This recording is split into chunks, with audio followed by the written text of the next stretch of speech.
Channel subscribe, కొత్త organic products ప్రతిరోజు వీక్షించండి.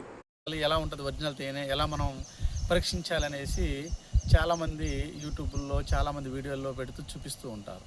కానీ అవన్నీ అపోహలండి. మనం హనీని స్వచ్ఛంగా మనం పరీక్షించాలి అంటే ల్యాబ్లో తప్ప మనం వ్యక్తుల పరంగా ఎవరం చేయలేము.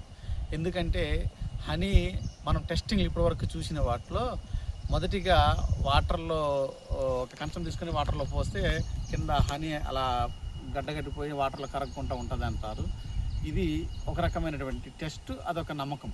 తర్వాత రెండోది ఏంటి, అగ్గిపుల్లని హనీలో ముంచి అగ్గిపుల్ల వెలిగిస్తే అగ్గిపుల్ల వెలగదంటారండి, అదొక టెస్ట్ చేస్తారు.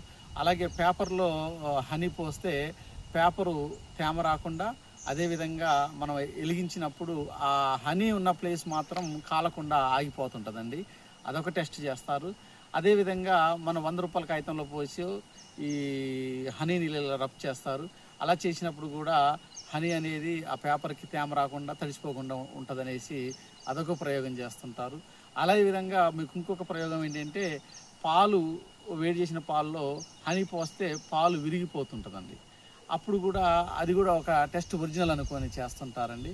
కాబట్టి ఇవన్నీ ఇలా చేసే టెస్టులన్నీ కూడా అపోహలు. తేనె ఎందుకు నల్లగా ఉంది అంటే, తేనె ఎక్కువ కాలం నిల్వ ఉంటే బ్లాక్ వచ్చేస్తుంది.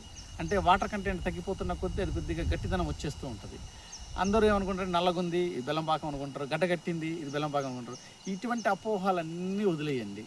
మేము న్యాచురల్గా సహజంగా తీసి మా యొక్క కమ్యూనిటీ ప్రజల నుంచి తెచ్చినటువంటి హనీని మధు గారు కలెక్షన్ పాయింట్లో మేము సేకరించి మీకు అందించడం అనేది జరుగుతుందండి. ఇక్కడ ఏంటంటే, మేము తేనె అమ్మితే మాకు వచ్చేది 100 రూపాయల లాభం.